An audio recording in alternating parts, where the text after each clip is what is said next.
on this. There we go. Okay, and now you are host. Okay, perfect. Thank you. Of course.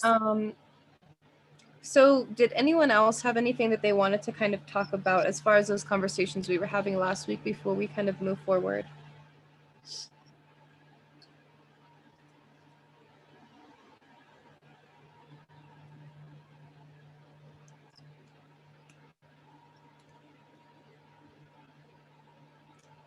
There was a question that came up last week that I just wanted to get back around to that I didn't address at the time. So let me just see. If you're kind of stuck in Colorado and not able to kind of educate yourselves, or how do you educate yourself if you're kind of stuck in this particular environment? And one thing I actually wanted to say about that I think is really important is depending on the geographic location you're in, there are different kind of cultures politically, socially. In Colorado, one thing I hear a lot from people of color who come from the South is that racism actually is a lot worse here in Colorado than it is in the South, because in the South, the ways that we think about racism, we think about it as being very overt acts of racism, things we actually recognize readily as racism, right? People verbally harassing people in public spaces, people assaulting people, things like that. But in states like Colorado, institutional racism is actually worse. So that might mean for children of color getting punished more in the school system, higher rates of detention, suspension, in-school suspension, expulsion, being kind of filtered through what's called the school to prison pipeline, where we are putting young children into the juvenile justice system, those types of things. So because of the laws, the ways that we use laws, policies, and practices here in the state of Colorado to kind of enforce racism, it happens in a way that tends to be a lot worse. That also includes medical racism, so not being able to get adequate treatment based on your racial identity. For example, 3 years ago, I went into a doctor for severe wrist injuries, and she was kind of essentially accusing me of lying about my work life and what kind of led up to the injuries. And when I kind of, told her that she shouldn't be speaking to me like a criminal, like someone who's lying and trying to kind of manipulate the system, things like that, because it's traumatizing, and I've had kind of a history, a pattern of experiencing medical racism. She tried to deny me services. So these types of things being a lot more prevalent in these types of spaces. And I could really go on. There are so many different examples of how this kind of thing shows up in Colorado. Not having the same kind of job security or financial security, those types of things come up. So depending on the environment you're in a place like Colorado, we have this culture, kind of this culture of kindness, where if you don't really have a deep understanding of what racism is, or other forms of oppression, there's this kind of politeness, this kind of facade of, well, I care about all people, I care about everyone. I don't know if we've talked about colorblind racism, but the idea, people say, well, I don't see color, right? We're all just people, and all of the iterations of that. It might be a well-meaning sentiment, but the reason it's problematic is we're actually erasing people's differences. And if you are not going to acknowledge my Blackness, you can't acknowledge the anti-Blackness I've experienced, right? You can't acknowledge the racism that people have experienced. So it's that kind of a culture here. And so it can make it very hard, especially in less diverse areas, to kind of have an understanding of racism and how these types of things work, versus in a less diverse space, especially primarily white communities, where you might see a lot more colorblind racism, and, I don't see color, we're all just people, that kind of stuff. So it becomes really important just to do the basic work. I think we may have been talking a little bit about critical race theory. You probably have heard that they've been trying to ban critical race theory in different states throughout the United States. So Florida has banned critical race theory, for example. And all critical race theory is what I was just talking about. It's just talking about racism and unpacking it on different levels, right? How is it showing up in our institutions? How is it normalized in our culture? So being able to engage with that kind of content is really helpful, because this stuff can be kind of complicated, and having that kind of access to theory can be really important. to really understanding how this stuff works on a deeper level, and really then kind of helps you to recognize when this stuff is showing up. I can share a book that's called Racism Without Racist by Eduardo Bonillo Silva. I've got a PDF of that one, and that kind of gets into some of the kind of subtle ways we engage with racism without recognizing it. So that's always something that I can share that can be put up for the class. And I wanted to Yeah, talk I would love about, if you shared oh that. yeah, go ahead. Oh Yeah. no, I was just gonna say I would love if you shared that and I could post it to the website and the group so that everybody can see. Okay, I'm just making a note of that, so remember to send that to you. And there are a couple other resources I was going to mention that I can also send PDFs of as well. I wanted to talk about spiritual bypassing as well really quickly because we didn't have a chance to get to that last week. And then we can kind of get into an overview of what we're going to be talking about in the class. And I wanted to kind of reiterate, since we had a lot of new people, I wanted to kind of go over some of the content that we've covered already, just so that we can actually be in conversation, since a lot of folks are new in this space. So I'm just going to pull up the article that I sent last week really quickly. And I know you folks have had conversations about this. It sounds like pretty often, and kind of continue to do that work. So with the spiritual bypassing, in many cases, it becomes a way of using one's spiritual identity and spiritual practices as a way of kind of deflecting from the ways they may be causing harm, and maybe using, in some cases, their spiritual practices to cause harm. So we kind of, when we first got together initially, and maybe we should probably do this again, but we actually, we're in conversation about our spiritual identities, our backgrounds, how we kind of show up when we're in these spaces. And we did kind of talk a little bit about this issue of spiritual bypassing, where it becomes a way of deflecting from the violences that we might engage in. So I kind of mentioned that in my experiences, I had seen quite a few people who, they're profiting off of their spiritual traditions or the spiritual traditions of others, that one being cultural appropriation, which we talked about last week. And regardless of whether or not we're kind of talking about the context of appropriation, what ends up happening in many cases is there will be folks who might weaponize their spiritual identities and their spiritual practices as a way of kind of manipulating other people, and manipulating and exploiting other people financially, for example, that being kind of a big one. So there are folks who are offering these types of services. And I do, first of all, believe that everyone should be compensated for their labor, but charging people $800 for spiritual services, I think, is a bit kind of inappropriate and exploitative of others. So those types of things that come up, and kind of using it as a way of weaponizing. And there are people who prey on folks who are vulnerable, folks who have gone through particular traumas, folks who are kind of in a space of needing community care. And so these are the types of things that I think are important to talk about, especially when we're sharing space, again, within the cultures and traditions of marginalized folks. It's a privilege to be in this space and to be able to kind of access this type of content, right? And I think that sometimes what happens is we kind of feel the sense of entitlement, and that we can kind of access any different cultural traditions, practices, knowledge. We just kind of feel like we should have the right to that access, and that's really not the case. So we need to be mindful of how we're showing up in these spaces, and really appreciate having the access to them. Because as for folks who are able to watch that documentary on Yoruba, one of the things that was addressed is, this is an open practice and we bring people in. We're not limiting this practice to only folks who are of the Yoruba tradition. But at the same time, that doesn't necessarily mean that it's open to anyone and everyone.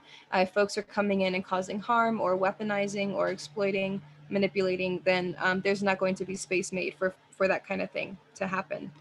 And part of the context of that conversation that I will kind of reiterate is we're dealing with legacies of colonization. And we're dealing with legacies of cultures kind of being in these positions where they are vulnerable to being eradicated because other cultures have been seen as dominant and been kind of brought in, in ways that have been kind of pushing out those other traditions. So it's very important to have this kind of access. And in many cases, we're kind of engaging in what's called remembering in the context of reclaiming that knowledge, that cultural knowledge that was lost, especially because of colonization, especially in the context of slavery. So I'll kind of come back around to that when I get into the notes. So these are just some examples of spiritual bypassing, and I sent this out last week just so folks could look at it. So I mentioned already the colorblind racism, but I don't have any attachments. I'm not affected because I'm not attached. The whole concept, and I can kind of weave in and out of the notes as well. So this is kind of in complete opposition to what we talked about African spiritualities as being. So one of the things that's really central is that we're talking about this kind of interconnected nature where all aspects of our lives are always relevant to our spiritual practices. We can't really divide up those parts of ourselves. And let me just see if I can find it so you can actually see it. Hi, welcome, Erica. Hello, just got off work. Hi, guys.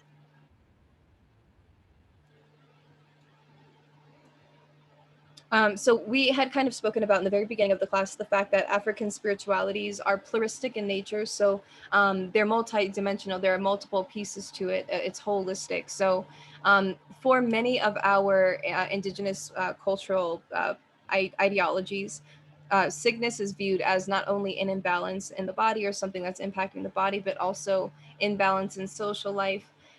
It is looking at all of the interconnected layers of our lives.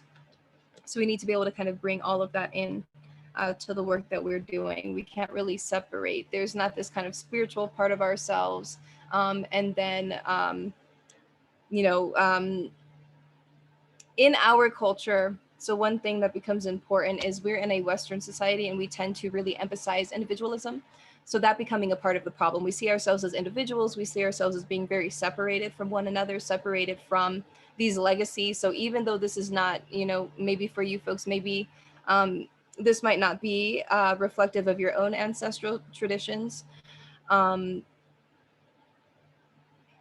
I'm losing my train of thought. My apologies.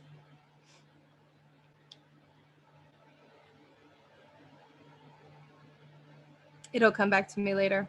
But point being, within this individualistic culture, we see ourselves as being very separated from one another. So even when we're talking about oppression, which is a big part of these conversations, it's easy to say, well, I'm not impacted by racism or I'm not impacted by this legacy of slavery. And so therefore I kind of have no connection. But that's not the case. There's always this relationality, meaning, in order for some people to have been in this kind of a situation where they've lacked access to particular spaces. They've lacked access to authority-making power in those spaces. They've lacked representation, so on and so forth. We tend to see ourselves as not being connected to that, but because they've gone through all of those structural barriers, well, there are some people who don't have those structural barriers. So for those that are kind of marginalized or oppressed, if they don't have access to particular resources, well, those resources have kind of been taken from somewhere, right, and have gone somewhere. So there's always that relationality that exists. So for folks who have privilege, they have privilege because other people experience structural barriers. So we have to understand these histories as being parts of our histories as well, and not seeing ourselves as being kind of disconnected from these legacies. And so I may have talked a little bit about privilege, but these are really important conversations to have. Again, just to be mindful and always checking in and how we're kind of showing up. I talked about the concept of self-reflexivity before, and I'll just reiterate one more time what that kind of looks like. And this is about really intentionally unpacking and examining our ideas, our values, knowledge, and whether or not we are engaging in kind of oppressive ways of thinking, acting, behaving, treating other people. So we have to recognize and understand these broader kind of power dynamics. So again, if we are talking about legacies of slavery that have really helped to shape a lot of these spiritual traditions that we're going to be talking about, we have to understand those power dynamics between European colonizers and enslaved Africans and then their descendants. So we have to kind of have some knowledge, some contextual information to help our understandings of these spiritual traditions. That's really central to these traditions. And I'm going to be talking about, again, the ways that we have kind of weaponized non-European spiritual traditions as a way of trying to justify kind of eradicating those traditions, and also to justify those power imbalances between groups as well. So, self-reflexivity is all about really interrogating the foundations of your ideas, values, beliefs, knowledge, to determine whether or not you are engaging in ways that are harmful. So that's kind of a big part of the practice of always kind of checking in and doing that work. And so that's something that over the course of this class, hopefully we can kind of weave some of that stuff in, as we kind of did last week with that conversation about, addressing some of the things that maybe feel need to be kind of updated or changed to better to be better inclusive, and particular things just to be mindful of in general. So we'll kind of keep having those types of conversations over the course of our time together. So I don't see color, we're all the human race. I talked about that already, colorblind racism and why that's problematic and why that's harmful. And even when we are coming from a well-meaning and loving place, it doesn't really matter. What matters is not the intention, but the impact of our action. So if someone says that they've, you've caused them harm, it's not our place to say, no, I didn't cause you any harm, or kind of gaslight, minimize their experiences, but we have to take accountability. So we have to be able to recognize and engage with these things in order to really work through and address racism, sexism, other forms of discrimination, which are, again, really central to these practices. Toxic positivity, it sounds like you folks talked about as well. So this whole good vibes only, focus on the positive, and actually, I do have some stuff I can share with you. Let me just pull that up if I'm able, really quickly.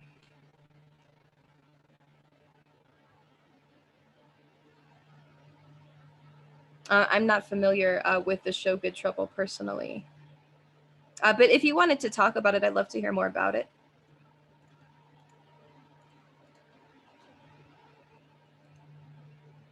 I'm just pulling up some notes really quickly.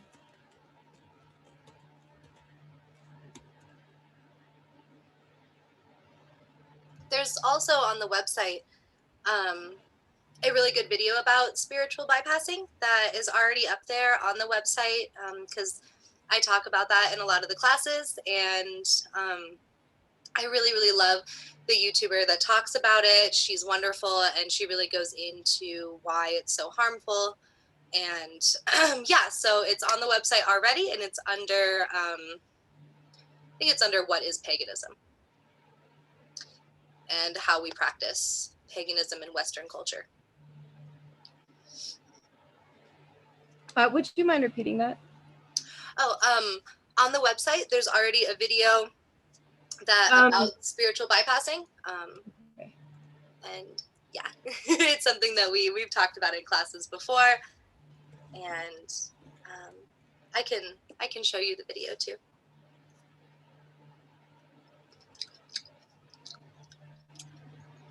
Oh no, totally. I would love to talk about this. I don't think that a lot of the people here have been in the classes where I've talked about it, except maybe Cynthia and Sarah. So other than that, I don't think anybody was in the class, so I would love to talk about it.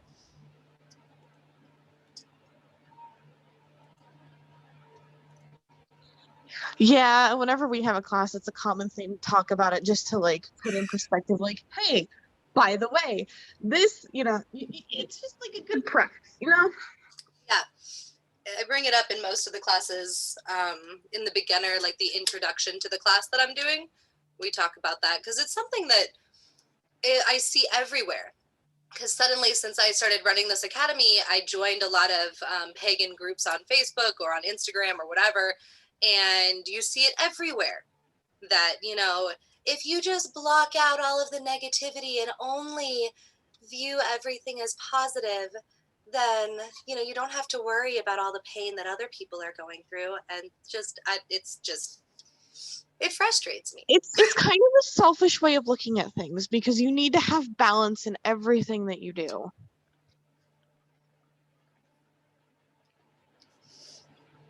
It creates a lot of gaslighting too. The manifestation thing, I was ranting about that the other night in class, that, if you just believed wholeheartedly that you weren't poor, then you won't be poor. And it just gaslights and eliminates all of people's problems and all of the actual serious issues going on. And it just makes people feel like if they just had more positive thinking, that they wouldn't be going through the horrible things that are happening in the world.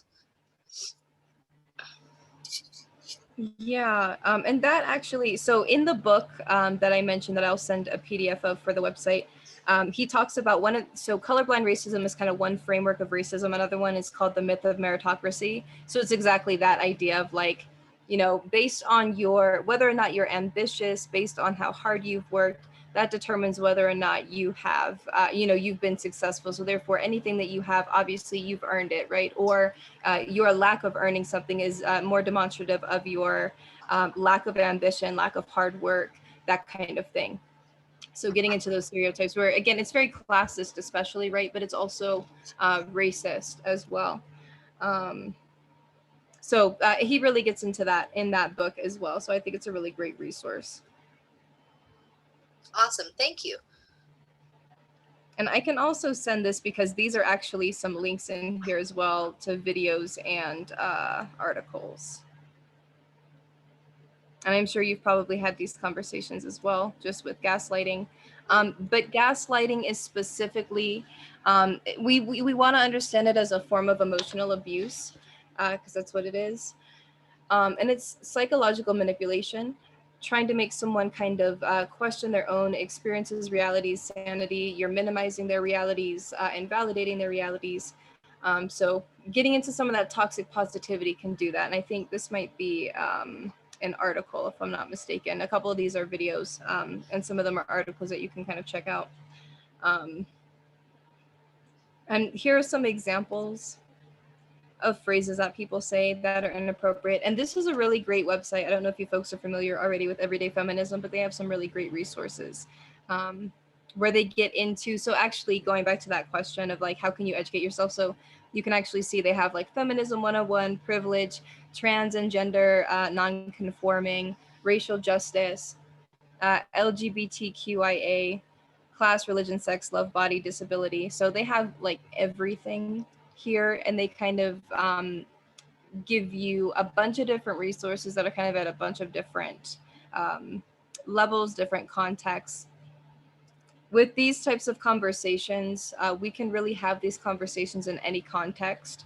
If that makes sense, it's like, I actually teach women's studies, gender studies, Africana studies, ethnic studies. And so when we're doing this kind of stuff, it's interdisciplinary, meaning that we don't kind of have this set body of literature. We don't kind of focus on one thing, but we can talk about tea shops and how we're seeing a rise in tea shops in the United States and what that says about cultural shifts and the Western influence of coffee shops in other places. And we could really talk about anything, relationships, etc. So this really gets into all kinds of contexts, and it's really helpful because as you kind of get into these different articles and things and those different contexts, I think it really helps to for us to recognize and how these things kind of subtly come up in our everyday lives in particular spaces.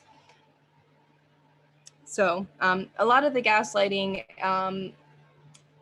when we do this kind of minimizing of people's emotions, that can be triggering in particular ways, that can kind of teach people that their emotions are not valid, their emotional expressions aren't valid, they're not allowed to feel what they're feeling in the moment, they're not allowed to express themselves emotionally. So this is kind of in alignment with those, the ideas about manifesting, right? If only you kind of put your mind to it, if only you have this kind of positive outlook, positive attitude.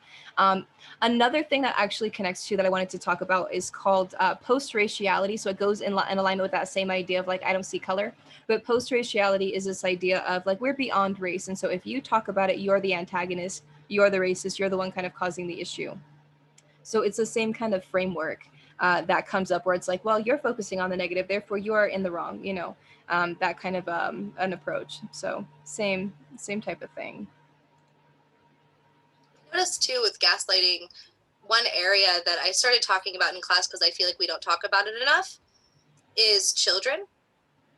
And the fact that, you know, because I work with little kids that are, you know, 4 or 3 years old. They're just learning how to talk and communicate.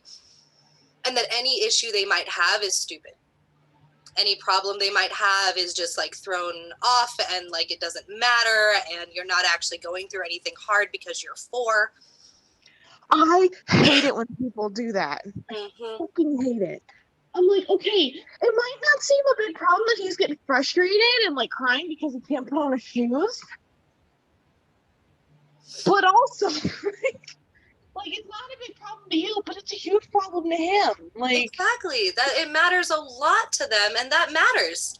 And like that's a huge problem to them, and it does matter, and you should sit down and take the time to discuss and talk to them about why it's making them so upset and to help them through the problem. Instead of, I see it happen a lot where people just, you know, they yell at them for being sad. They yell at them for being upset or for crying, or because their problem is just so small, it doesn't matter. And that's just ridiculous. we had a teacher like that before COVID, and I fucking hated her guts. Her name was Allison. Fuck that whore. All she did was yell at her children, and I'm like, they are literally like, she would yell at them. You remember Marcy, right? The child I was watching during COVID. She was in YPS in Allison's classroom, and I had to undo a lot of damage because whenever she felt anything but happy, whether it was scared, whether it was tired, whether it was upset, mad, sad, she would literally have a panic attack because she thought that I was going to yell at her because she wasn't feeling happy. Because that's what Allison did. If you didn't have a smile on your face, she would yell at you. If you had a potty accident, she would yell at you. I'm like, how these kids are still potty training? What the hell? Oh my god. She's good now. Marcy's good now. Oh, good. They did a lot of work together. But oh my god, I've never wanted to punch a bitch in the face so badly.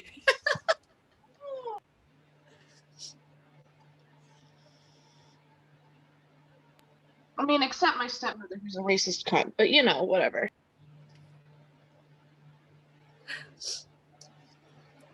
But yeah, I feel like we don't really address gaslighting with children a lot. Children tend to be left out of a lot of conversations, just in general. The thing I hate the worst is when a child asks a genuine question. We have a child named Shepherd who's very inquisitive about everything. He goes, why? Why? Why? And I hate it when adults just be like, well, because I'm an adult and I said so. Mm-hmm. Like, that's not a good fucking reason. Shepherd, you can't climb on the mats over the ball pit because it's not safe. Well, why? Well, because you could fall through, and then the mats, you know, they would block you from being able to get back up. Oh, like how freaking hard is that? Like, oh my god. There's some people that should not be in the childcare industry. Like, at all. I think it helps us as adults too, because I've definitely, working with children, I have made mistakes, I have messed up, I have definitely been stressed out and been like, you just have to wear shoes because I said you have to wear shoes. Like, I've totally, and then being able to take a step back and realize that that wasn't cool, and walking up to the kid and treating them like a human, and I'm sorry, and I was stressed, and that had nothing to do with you, and you didn't do anything wrong, I did.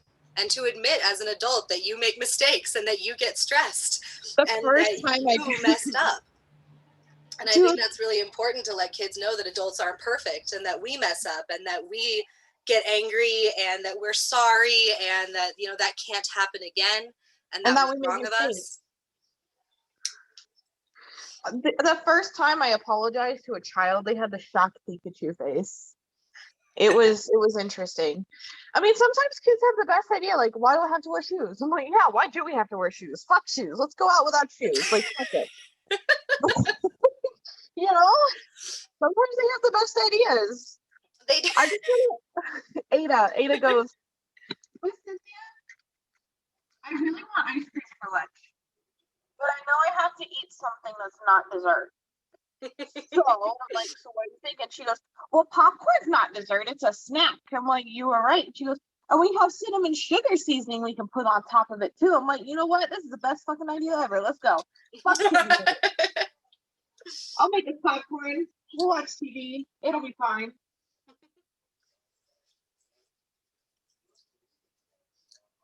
Yeah, I can't stand people who gaslight children. Why? I was gaslighted most of my life as a child. So, like, what's the point? What's the point? You need to feel powerful against a child who's literally just learning how to be a human? Like, rude. I think that also ties in with so many other things too, is that all of us were, like most of us were gaslit as children. Same thing with being taught. A lot of us were taught a lot of problematic things as children, and learning as adults how to unlearn that. Oh my God. How to be better and how to do better.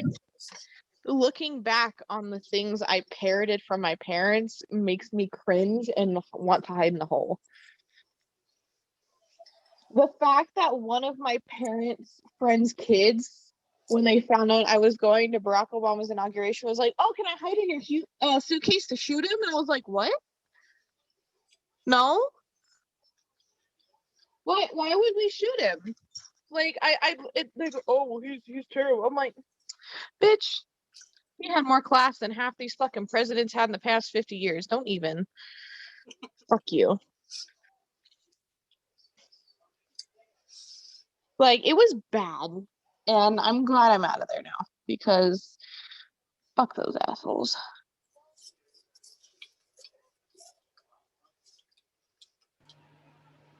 What are your thoughts, Corey?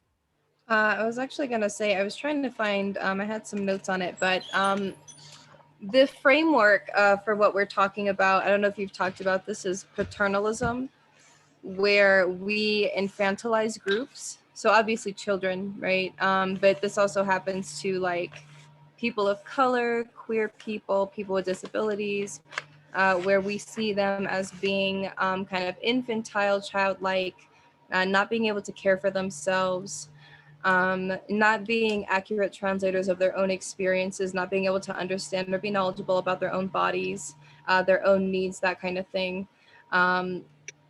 Becoming kind of an authority, a gatekeeper, like an authority figure on knowledge about their experiences, their understandings, kind of dictating, controlling their every move. And this idea of them being childlike, right? They need care, they need guidance, they need protection. That's how it gets framed, but it's really a way of trying to justify exercising control over every aspect of their lives. And so that's actually what we did in the context of slavery, is we and in the context of using religion, right? So we use Christianity as a way of saying, and this actually was what I was going to be talking about anyway, so it's perfect. We use Christianity and we said, and you folks maybe already learned about some of this in like K through 12 history class. We usually get like a little bit about slavery, but what happened was, for Christian men, white Christian men, they were seen as the standard of humanity. So people who are not Christian are not seen as human. Therefore, nations that are inhabited by non-Christians are not seen as inhabited at all, right? And therefore can be discovered, as we've kind of heard talked about. So not recognizing particular people as human because of their spiritual differences. So So like shithead Christopher Columbus. Exactly. Yeah, exactly. Exact same thing. So we end up kind of rewriting that history because of that framework of care and guidance, right? We were just caring for them. And there was actually what was called the extinction thesis. And this was the idea that Black people, so Hitler, that whole ideology that he subscribed to was called eugenics. And the eugenics movement was this kind of pseudoscience, this racist science that was trying to prove that very particular European groups were genetically superior to like everybody else. So obviously it's not all white people, because Jewish people were not a part of that. It was very particular European groups that were seen as superior. And so they were trying to kind of make this argument that our bodies were different as a way of, justifying, those of us who are seen as naturally superior, naturally more intelligent, we're actually human. These types of things. Therefore, we are the ones who should be in a position of power and leadership. because these are not people. They're heathens, they're savages, they're less than human, they're like animals, you know. And they need, you know, because they're not Christian, they need us to save them. So indoctrinating them into Christianity, but also saving them in a literal sense. The idea was, you know, they're going to die off naturally because they're genetically inferior to us, and therefore they need us to kind of control them and control their lives. So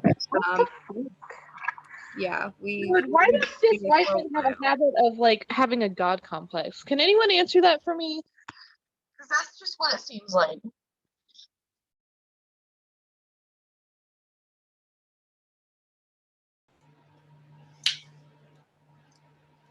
It is what it seems like.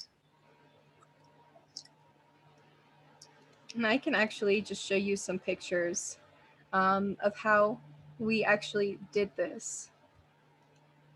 Because the way that it worked was, you know, not all white people obviously held these ideas. This was more so like governments that were doing this and trying to argue this, like, this is why we need to take land. This is why we need to enslave people, right? So they were making these arguments to justify this to the people of those nations. And so they were using all of these different, so let me just show you these pictures. They were using what's called human zoos. And it's exactly what it sounds like. They were putting human beings into exhibits as a way of trying to prove, like, see, here they are in their natural habitat.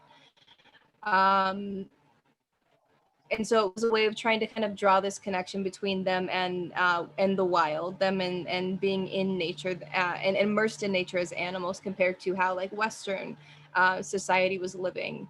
And the way that Western society is seen as kind of conquering nature, which we can understand is actually destroying nature, right? Exploiting natural resources and engaging in environmental destruction as being kind of seen as conquering, and as being seen as superior, as opposed to for folks who actually had better relationships of care with the land. If you folks have heard of like stewards of the land, folks who are taking care of the land and really taking on that responsibility, and understanding it's communal land, it's land for all of us, and we need to care for it. So very different types of relationships based on those cultural contexts. But that was kind of the purpose that it served for them to do this. So, and this was just one way that they did it. They also had uh, like plays. So I'm sure you're all familiar with Shakespeare. You're all familiar with like blackface, minstrel shows. That's Judy Garland from The Wizard of Oz. The KKK, one of the like first film that comes out in the US that we have access to is actually a KKK propaganda film. So we have all of these ways of constructing this kind of narrative that we're naturally biologically different. And this is a play by Shakespeare. That does the exact same thing. So, showing like these Christians as being, moral, they're human, they're pure, they're good. Obviously, we see with the images like the contrast of light and dark, there's good and evil. And so we're always portraying non-European spiritual traditions as being evil, right? So one of the traditions we're going to be talking about is Yoruba. And if you've had a chance to get into the notes, you've seen a little bit already. But there are many different kind of offshoots of Yoruba based on the transatlantic slave trade. So we're not just going to be talking about spiritual traditions that are in Africa right now today. We're going to be talking about spiritual traditions of the African diaspora. So the diaspora is referring to that distribution of Black people from the continent of Africa into the Americas and the Caribbean, because of the transatlantic slave trade, because they were enslaved and taken to these other spaces. And again, like I said before, based on the indigenous populations where they went, based on, so here obviously on Turtle Island, it would be different Native American groups. There are over 573 federally recognized tribes. So again, depending on which part of the US, it would be kind of a different cultural, different spiritual influences. The influence of obviously bringing Yoruba here, and that comes from Nigeria, especially in particular. And then the European colonizers, so some of them were Christian, some of them were Catholic, depending on what they were.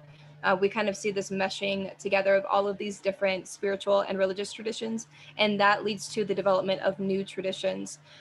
So hoodoo and voodoo being ones that we're probably more familiar with, a Santeria being one that we're probably more familiar with. These are all offshoots of Yoruba because of this slave trade and the ways that it's allowed for the manifestation of kind of newer versions of these traditions. And I can just give you a list really quickly as well. And so what we'll be doing is we'll talk about Yoruba, and then I'd like to actually get into the different or more recent manifestations of it. And so this is just one thing that we'll be doing, but you can kind of see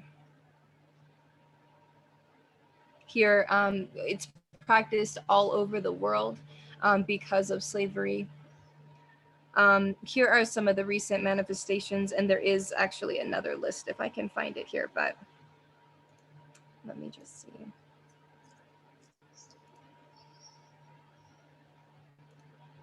Okay.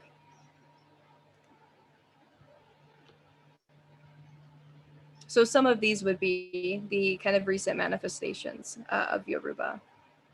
And so we'll get into these. And then we will also get into other spiritual traditions of the African diaspora. So like I said before, oppression is really central to many of these traditions and to the ways that we do this work. I even mentioned we even have a deity that is kind of essentially like the deity of oppression, knowledge on oppression, on helping liberate oppressed people. That would be a non-safe for folks who may be familiar.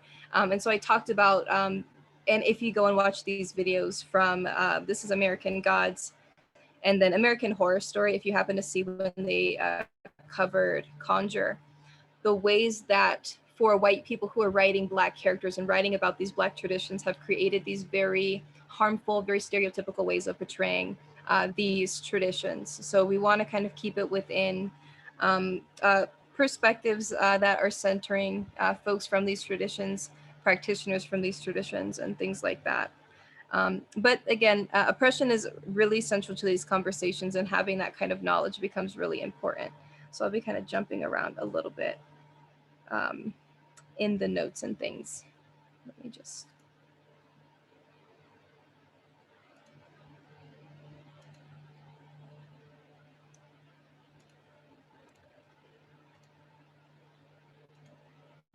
I'm just going to jump back to the beginning a little bit.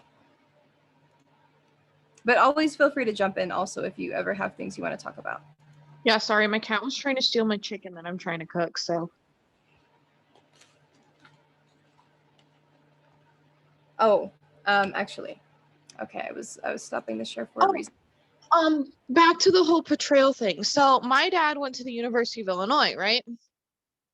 And their mascot is an indigenous person, but it's from a tribe that no longer exists, one that was wiped out. And I remember him being so pissed because they had to change the mascot because it was, quote, inappropriate. And I'm like, good, it is. Because they had to get permission, but there's no one to get permission from. So it was ruled that they're not allowed to since the other party couldn't give consent, which is good. That's a great ruling. I love that ruling. So would it also apply to modern movies such as American Horror Story, or from people like from prominent people of that culture or of that religion to because that just, it seems like the same shit, just different story. Like we're still doing the same shit, but like people from like white people creating movies and TV shows about cultures that they are not a part of. yes, exactly. I think it's been a very controversial thing that just now we've started kind of talking about in media. I mean, I'm sure it's been talked about for a very long time, but people are actually starting to bring it, like, it's come to social media. It's become like common knowledge where we're actually having discussions about whether or not that is problematic. Like, to me, it would seem problematic because, one, you're not a part of that culture. How can you accurately portray something if you're not a part of that culture?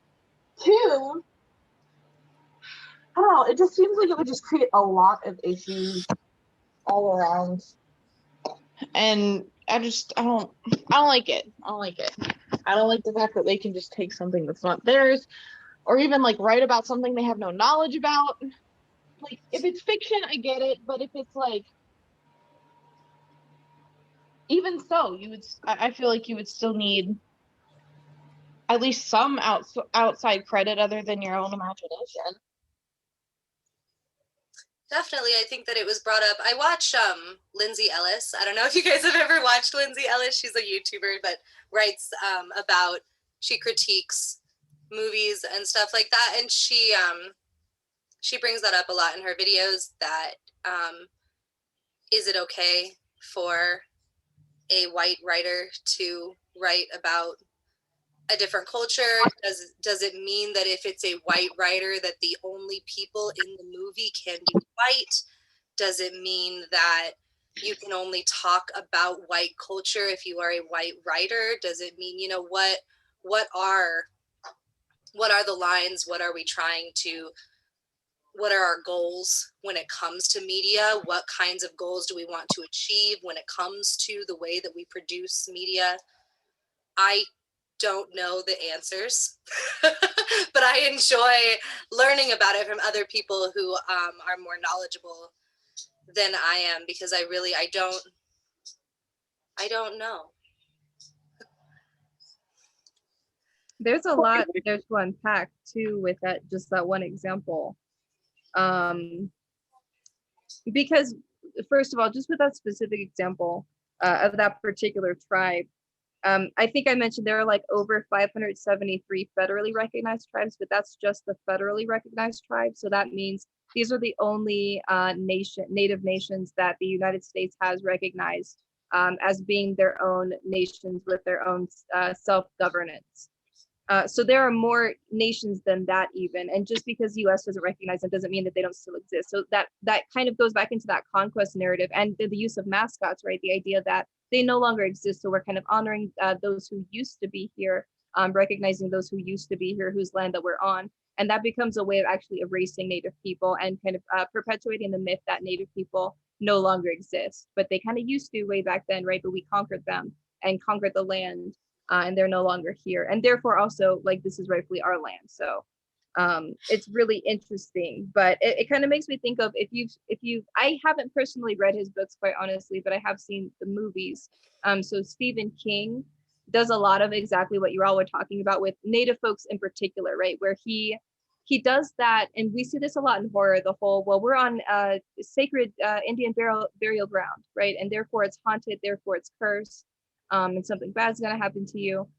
Always kind of using, and I kind of, that's why I bring in also the American Horror Story, right? These are like the white imagination, or like how white people have created stereotypes about who people of color are.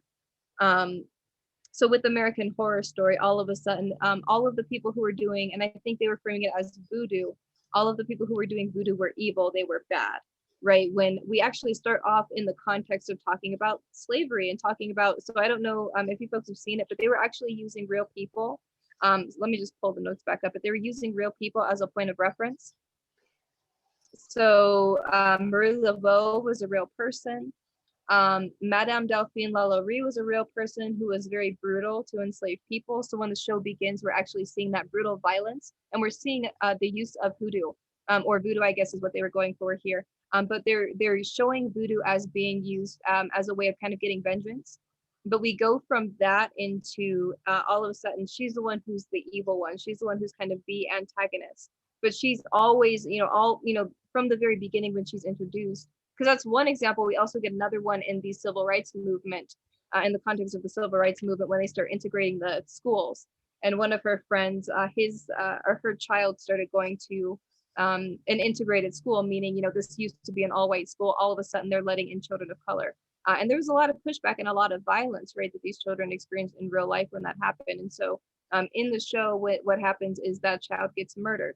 And so you see her again using the voodoo as a way of kind of engaging in vengeance.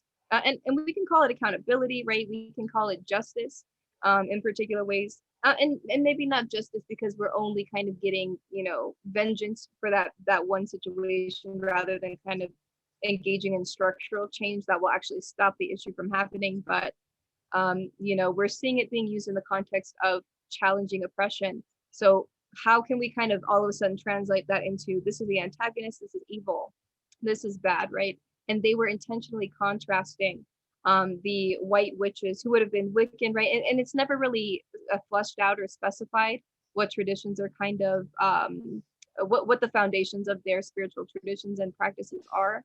but they're just kind of being contrasted against those Black women who are engaging in voodoo.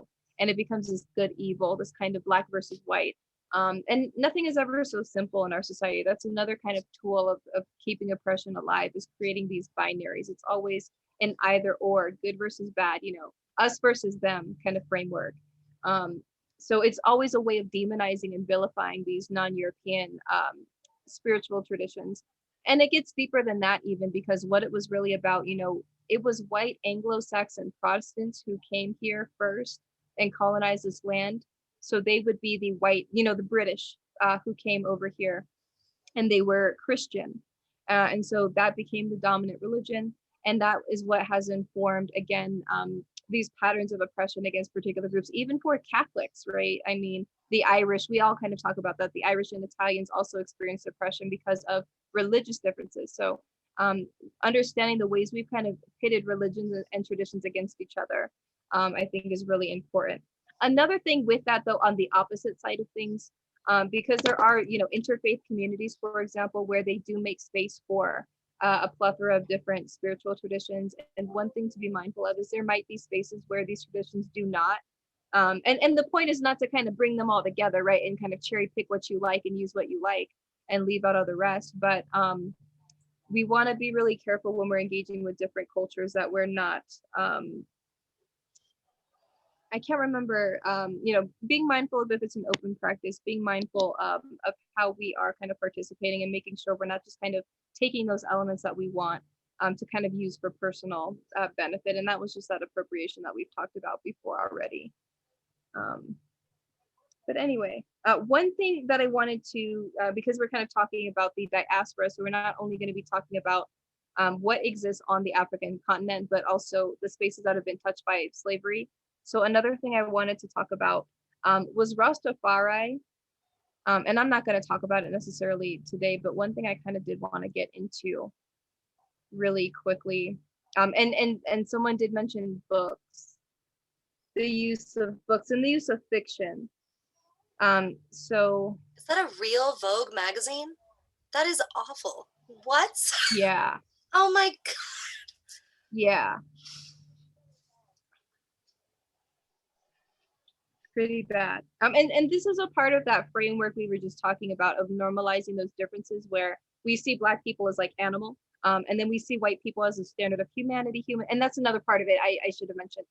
So because we're using white people as a standard of humanity versus for Black people, they're being contrasted at either or again. They're being contrasted as animalistic, savage, and so then white people are standing in for the human experience, the standard of all of our experiences, the standard of humanity, the definition of humanity, and human progress. And so thinking about it that way, like our institutions are superior, our ways of doing things are superior, and therefore we need to bring people into our institutions or bring our institutions to them, right? And again, like making that claim as a way of trying to get access to more land. But a part of the ways that we have also constructed people of color is we think, well, they're closer in proximity to the wild, to wilderness, to the primitive. And therefore, because they're in close proximity to nature, they are spiritual. So kind of going back into the comments about Native folks, in film and things, we make this argument that, and again, think about if you happen to have seen it, this most recent set of films, the second one, I think Pet Cemetery might be another one, but there are these films where we always have this like spiritual indigenous person who's just there to kind of give knowledge to white people, right? Help educate them, help them save themselves, help, again, it's always serving the purpose of putting for indigenous people and their iterations for all of us. It just comes up in different ways depending on which cultural backgrounds we're coming from. But the idea is our lives can be sacrificed for white supremacy. But we're kind of constructing it as for human progress, right? I might be the savage, I might be inferior, this and that. But I might, give my knowledge to these colonizers for the sake of human progress development, right? Which is really just constructing that kind of white supremacist society. So I can actually really quickly, I just think this is interesting and fun personally. But with that construction, that connection to nature and being more spiritual, part of the idea is that we can kind of use our relationships to people of color as a way of exploiting their knowledge. So as I just mentioned, like exploiting their spiritual knowledge, part of that connection that we try to make with them as being primitive and wild is they're hypersexual, right? And there's this greater access to pleasure, sexual pleasure, the promise of this kind of wild, unlimited physical prowess, unbridled eroticism. So it's a very racialized way of constructing people of color, and it ends up kind of feeding into these racialized sexual fantasies where we kind of sexually objectify people of color in ways where they become kind of used for our own personal knowledge. And so Rastafari is a part of that. So there are actually European women who will go out to Jamaica for a couple weeks at a time because it's really cheap, right? This is one of the poorest nations in the world because of slavery. And so you can pay like $2,000 for 2 weeks in Jamaica. That's round trip, and that's the hotel accommodations included. And they'll go out there just to have a sexual relationship with Black men based on these kinds of assumptions of, you know, the kind of spiritual knowledge and experiences and romantic and sexual experiences and things that they have to offer. So, and the mysticism, right, of it all. So it becomes really interesting. People do that to me in the opposite way. What? That you've never been touched, and you're so lucky that you get to show your hair in this country, aren't you? And that I bet your parents think that you're a virgin, and I bet that a man has never touched you because you're from the Middle East. Hello? Have they fucking met you? We talk about come on. I love you, Cynthia. Honey, with a body like that, I mean, like, if you're ace, that's cool. You don't have sex, that's also cool. But like, or that I'm so lucky that my parents came here and that I don't have to be oppressed anymore. they aren't oppressed though. Hello? I remember even being if there are issues going on in other countries, but just the assumption that because of the way that I look, that I must be so lucky to be in this country because I look Middle Eastern. That pisses me off. I hate it when people fetishize like race and fetishize it's one of those things I'm just like, but why? You realize this is another human, right? Like, what the fuck? What is wrong with you? And that it's solely only due to, you know, the way that people look. It's not due to knowing me. It's not due to anything other than you saw what my face and hair look like. Bitch. Old people. That's actually a really good example, though, of what we were talking about, just a different cultural context. So that's called Orientalism. And we actually, so the first groups of incoming Arabs into the United States were actually Christian. So we were not anti-Arab initially. We were actually very accepting of this group until they came in with religious differences. So that's always like the point of shit, right? Is religious differences and then those physical differences. So obviously, if you don't share particular physical characteristics with particular European groups, you would be kind of barred or discriminated against from immigration. But they would construct this narrative that, you know, women, you know, Arab women in Muslim nations are oppressed and they need us to go and save. So it's that paternalism again, right? They need us to go and save them from this very oppressive patriarchal religion. But as our religion is not patriarchal as well, right? Like Christianity is patriarchal. Are we not doing the same thing? And a part of the issue is, again, it's a binary. So we're saying women are so oppressed in those Muslim nations, but women here in the United States and in Western nations are so liberated, right? Well, that's not true. Like, we're literally trying to overturn Roe versus Wade, right? And go back to a period where having access to a safe abortion is no longer legal. Yep. So it really becomes a way of deflection. And again, just trying to justify controlling Arab women's bodies, Arab men's bodies, violence against their bodies in different types of ways. And again, access to the land, right? It was all about crude oil and getting access to that. So, but always constructing a narrative of, oh, we need to come and save somebody. And that's that white savior complex. So I don't know if we talked about that. I think the language may have come up last week. where it's always that narrative. And same thing again with, right, going and seeking out indigenous spiritual knowledge. Like Avatar, if you've seen Avatar with the blue people, right, that's exactly what happens. So he immerses himself in the culture. Pocahontas, right, John Smith, she was like 10 years old, she was a victim. But we portray her as a grown woman who was in a consensual relationship to change the narrative. So it's always immersing them in the indigenous cultures. They learn about the culture, they learn about the spiritual traditions, they get that connection to the land, but then they like conquer it, right? They become better than, and they kind of use that knowledge, exploit that indigenous knowledge as a way of saving like white society. So it's always about using it and exploiting for the sake of only a very small group of people, right? And not really caring about the liberation and the care of everyone. So yeah, it's a lot of shit. There's a lot actually. If I can share, I don't know if any of you read romance novels, but I just think this is fun.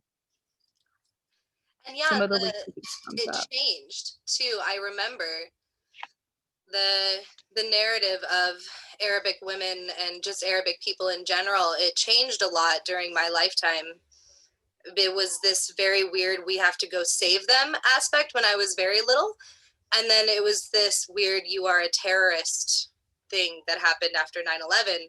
And just the idea of me and just because of the way that I look has changed in airports and in schools and all that, just because of so it's weird that I've watched, I haven't changed, but the narrative of who I am and who I'm supposed to be has changed throughout American culture. See, that's why I always had a problem, like, growing up in the church. They're like, oh yeah, mission work. And I'm like, what? Yeah, we're going to go to this new country that doesn't speak our language and has a totally different culture and brainwash them into thinking that Jesus is all. And I'm like, but why? Like, what? But hello? I did not put two and two together. And then I was like, oh wait, fuck everybody in this place. What was the book that you were showing, Corey? I didn't get to see it. Oh, I'll come right back to it. Okay, no problem. I was just wondering. I'll come back to it. I just wanted to say something about what you were just saying. So it's that same framework of constructing Arab people as also animalistic, savage, less than human. So in the 70s, after we start getting Muslim Arab migrants coming into the US, there's this book published called The Arab Mind. And basically what it's saying is, again, they're savage, they're animalistic. They cannot be reasoned with through like morality. They're not moral. They're not, if you're familiar with Descartes, if you're into philosophy, the mind-body dualism. So it gets applied to us. So again, white people are the standard of humanity, the mind, the brain, they're moral, they're rational, they're very intelligent, they have emotional regulation. So we see people of color as savage, animalistic. They're driven, so rather than being driven by the mind, they're seen as driven by biological impulse. So they're impulsive sexually, therefore they're sexual predators. They're impulsive, like physically, like physiologically triggered, and therefore they could be dangerous, they could be violent. And so the argument was they can only be reasoned with through force, through brutality, through violence, not through reason. And similar frameworks, right? Again, it's just looking at different groups. So it's called Orientalism in the context of looking at Asian and Arab nations. And then again, it's going to look a little bit different for indigenous people here and for African people, but same systems, right? Just different kind of cultural contexts or different ways of treating these groups, but same kind of overall structures. And with the missionary work thing too, that is really serious because it gets really deep. So those assumptions are not only internalized by us, but for people in other countries. So even in Africa, right? So they see an American and they think, oh, it's an American. They're going to be knowledgeable. They're going to have particular resources. We can trust them to provide aid in particular ways. And so particular things happened where I can't think of the woman's name, but there was a white woman, for example, who went out to, I can't remember which country it was. I think it was Ghana, but she went out to this country in Africa and she pretended to be a doctor so that she could perform surgeries on Black infants and children. And she killed many infants. And that has to do with, again, dehumanize, and that's a part of it, right? So when we're saying, oh, they're like animals, we're dehumanizing them. And when we dehumanize, we can't empathize. That's with fucked up. loss of lives. So That is so fucked up. I can't. What the fuck? I remember in elementary school, because I grew up in a really, really white neighborhood, which my parents thought that, you know, if they got a nice house in the suburbs, that we would be treated really well and that we wouldn't have to deal with a lot of the other things that we were dealing with in the city, because I was born in Inglewood, Los Angeles. And so they had this whole idea of the white suburbs and how amazing it would be. But anyway, it was not. But I remember in elementary school, the only movies that we ever would see about Africa made it look extremely scary. It made Black people look really scary. It made the whole country itself look really scary. And just then, same thing. Every movie that we would see about countries in the Middle East had the same, obviously much different. They portray them in much different ways, but both of them were extremely scary. Neither one of those places were depicted in the movie as somewhere I would want to go. And I didn't realize how sad and horrible that was until I got older. yeah, and they do that with a lot, with many parts of the world. So like with movies and TV shows, sometimes one thing that they'll do is if they're in a different country, if they're in a non-Western nation, all of a sudden there's this like yellow tint or this orange tint to make the place look very filthy, dirty. It's impacted by and it looks like it's impacted by like extreme air pollution, right? It's like orange, yellow, in color, very like smoggy, looks very dirty and filthy. So like same ways that we kind of construct Africa, right? It's dirty, they're living in destitution, poverty. And a part of that, like using that frame, and I wonder if I can find a picture of it. But especially like if they're in the Middle East, if they're in Latin America, if they're in nations like that, you're going to see that framework, that frame being applied, that filter being applied. And it's a way of saying like, this is a dangerous place, right? This is a backwards place. Another one of those binaries that we use is like old world, new world. So talking about Oriental nations, right? In that language, the Orient being problematic, being a part of that framework, and talking about them as a part of this old world, they're backward, right? That kind of thing, that's a part of that framework too. But here was the story. So it was in Uganda that this woman was pretending to be a doctor and performing medical procedures on children. And she did end up killing, I think it said 150 children, because she was pretending to be a doctor. And again, who are we seeing as a standard of intelligence, of ability, all of these things, right? Superiority. We're looking at white people, but especially, again, looking at white Americans, and the ways that we're seeing them as being superior. So we internalize these ideas as well, even for us as Black people, and it can cause a lot of violence as a result of that.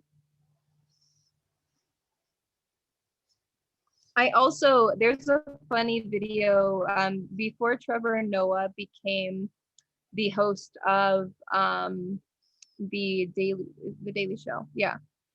He was on there as a guest, and he did a segment called Spot the Africa. And what he did was he had two pictures up, and Jon Stewart had to guess which one was Africa and which one was United States.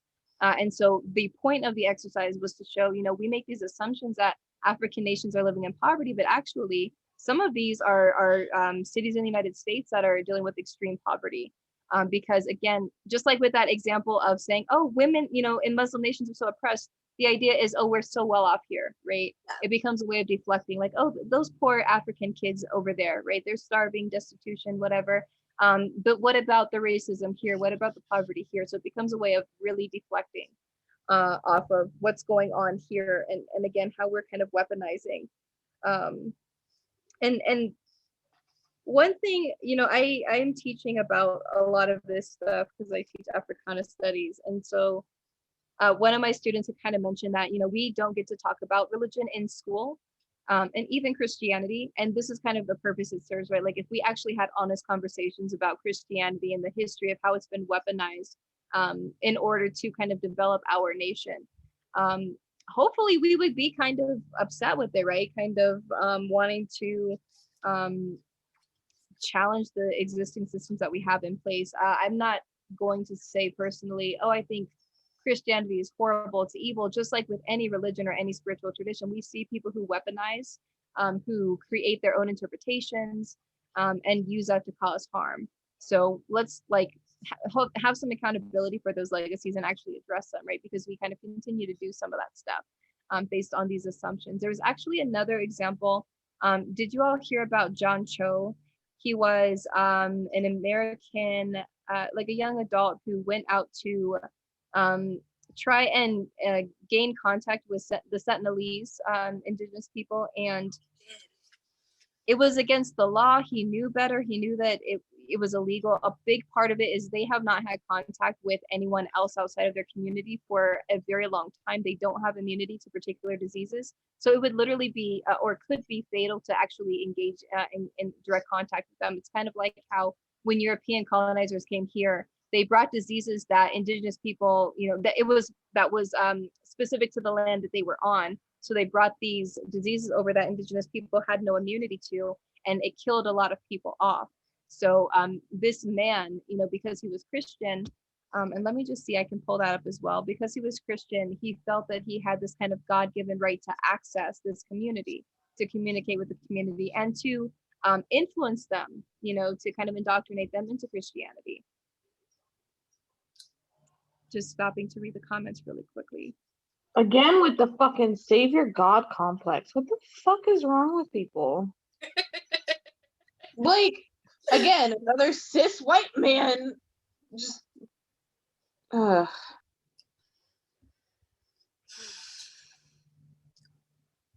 Agreed.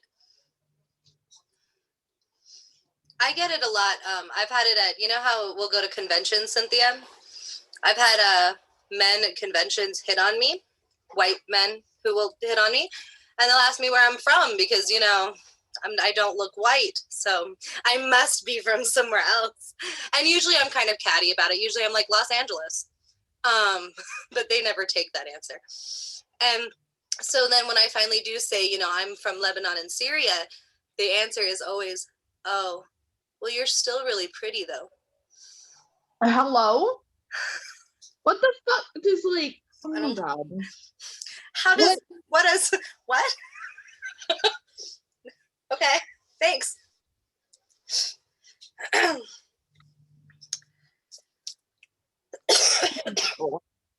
I hate men. This is why I'm marrying a woman. Men are too fucking headache.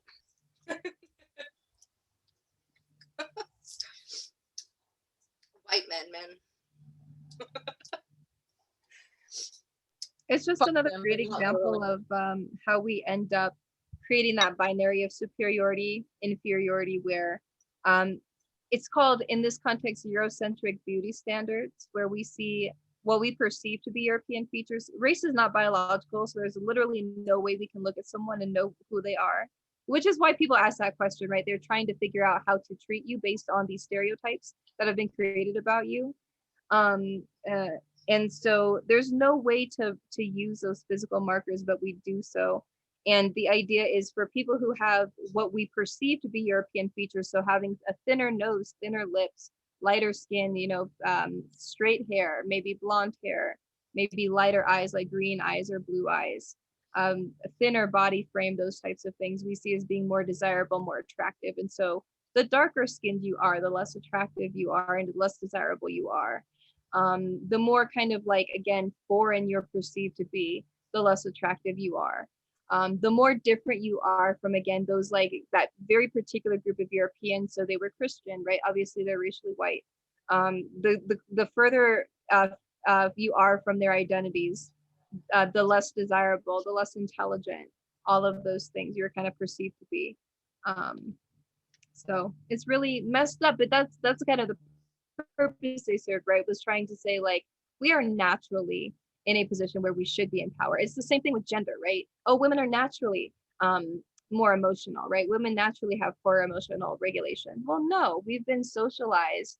And boys and men have been socialized to suppress their emotions, right? And they're rewarded for doing so. Whereas women get shit regardless, right? Whether they express their emotions or not. but we try to say that it's natural as a way of justifying the fact that we do have these power imbalances that already exist. So we see with Roe versus Wade, right, being challenged. It's a room full of white men who are sitting here challenging the rights of birthing people's bodies, right, when they're not the ones that are directly going to be impacted by it. It's all about just trying to justify having power over other people and saying, well, yeah, I'm more moral, I'm more emotionally regulated or functional, whatever, and therefore I should be the one controlling this other person's life. They can't do it, right? They're too emotional or whatever. Yeah, women show emotion. They're either a crybaby or if they don't, they're a cold-hearted bitch. Can't win. Yep. Weird how that works.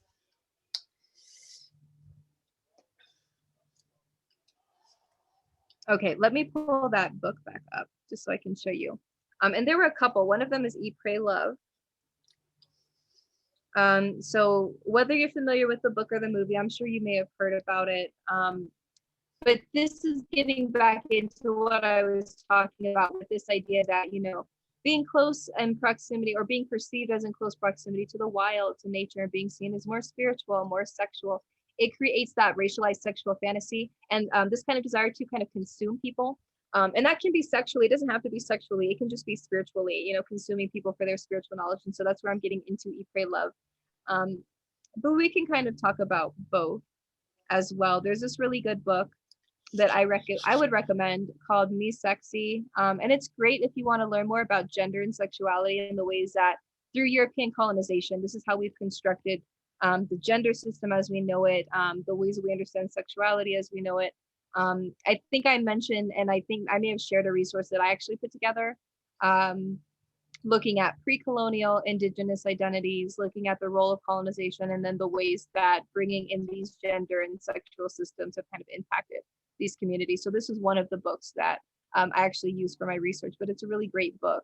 And I think some of it's kind of funny, so I kind of wanted to share this part with you, just to talk about the ways that we're constructing these kind of narratives of, again, being able to kind of exploit indigenous people or exploit people who we see as, again, backward from the old world or, you know, savage ways of kind of consuming and engaging with those cultures. And we do it with Black people as well. So as I mentioned, people are going out to Jamaica, they're going out to the Dominican Republic, they're going out to Cuba because they want to have sexual relations and what they feel would be spiritual relations with people of color who they think they can kind of get something out of. And that actually does tie into what we were just talking about with gender, because the idea is we see white men as the standard of masculinity. And masculinity is all those fucked up things, right? I'm not going to be emotional. I'm going to suppress my emotions. Therefore, I'm not going to meet your emotional needs as a woman. And so with that idea, well, we see men of color as being more spiritually in tune, more knowledgeable, more in tune with their emotions, and therefore able to provide us with pleasure and meet our emotional needs. And that's a part of where that kind of racial fantasy comes from. And so this is from a book. This second one here is from a book called Me Sexy. And I've got it somewhere around here, so I'll have to show it to you one of these days. But it's a really good book where they talk about the ways that they are sexualizing in these romance novels, sexualizing men of color and kind of creating this fantasy. So he's got a solid square chin, alkaline nose, chiseled brow, and long flowing raven black hair that can tell you the direction of the prairie breeze better than any windsock. The aboriginal body seen in these fantasies could only come from hours in a personal gym, not to mention some careful calorie counting, but a wild Indian, savage and proud, with long flowing locks and a huge, powerful horse between his legs. No metaphor intended. Now that's something to get hot and bothered about, especially if you live in the suburbs, have 2 kids, one with the flu, drive a Honda minivan, and are married to an accountant who never puts the toilet seat down. So it's like this unexplored desire of white women is kind of the narrative that they're constructing, right? And how can I go out and experience like and find myself, but find myself through the culture of someone else, right? And through the body of someone else from a different culture too. And so this is just another example. So these are not necessarily, so these are white male, not actors, models.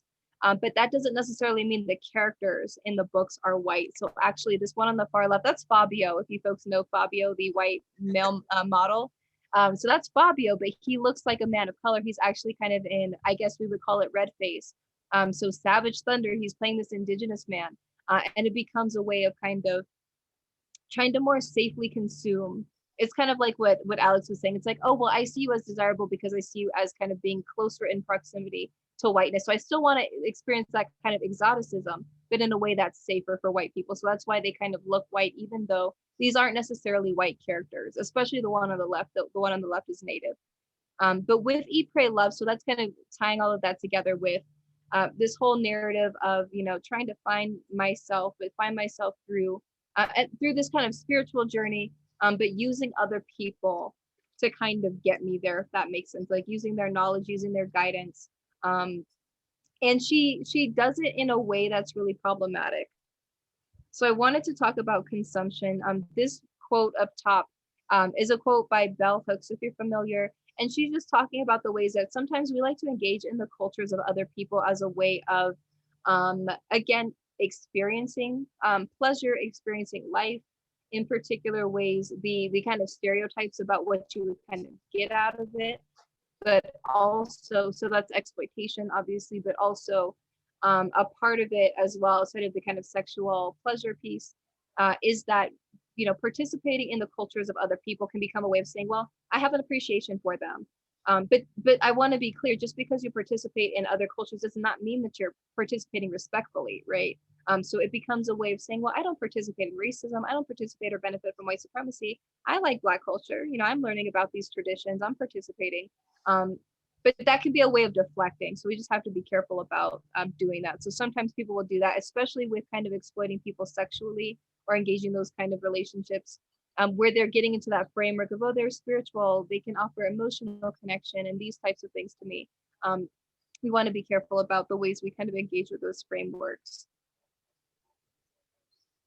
So with Eat, Pray, Love, so this is a at least middle class white woman. I would probably argue she's probably upper class, at least at this point now, because of her publications. But again, whether you've read the book or seen the movie, or if you're not familiar, she had divorced from her husband, and then she went on this trip. She went to Italy, India, and Indonesia, and she was kind of participating in the culture, you know, learning about the cultures, kind of immersing herself. And a lot of that was spiritual, I think, not in Italy, but in India and Indonesia, she was engaging in the spiritual practices. So she was participating in like Hinduism, I think, for example. And the interesting thing was, first of all, she actually got the money to have this kind of spiritual journey ahead of time. This wasn't like, you know, it was kind of constructed as this thing that kind of authentically happened or happened organically, kind of unfolded, this kind of spiritual journey. But this was a very, I don't want to call it staged, but it was a very planned trip, you know, her kind of spiritual journey. It was something that she did get funding for. You know, she got paid for this book. She got the contract and payment for this book beforehand in order to travel. And so even just that kind of privilege. So that's a part of what we're talking about, right? Coming from Western nations, we do have the privilege to go and kind of engage in other cultural practices. And because of our privilege, and one thing I said last week is because we have cultural distance from these cultures. So she may have been in India and in Indonesia and practicing there, but when she comes back to the United States, she can then use the knowledge she's gained, the experiences that she's had, for her own personal gain, her own personal benefit. Whereas for folks who are actually coming from those cultures and they're actually practitioners, and those are kind of their ancestral or their cultural teachings, they're not benefiting from it. You know, they're not the ones who are kind of being centered. They're not the ones kind of being recognized for their contributions and that kind of thing. So that's a part of why it becomes kind of problematic, right? She was really kind of profiting off of this, what's supposed to be a spiritual journey.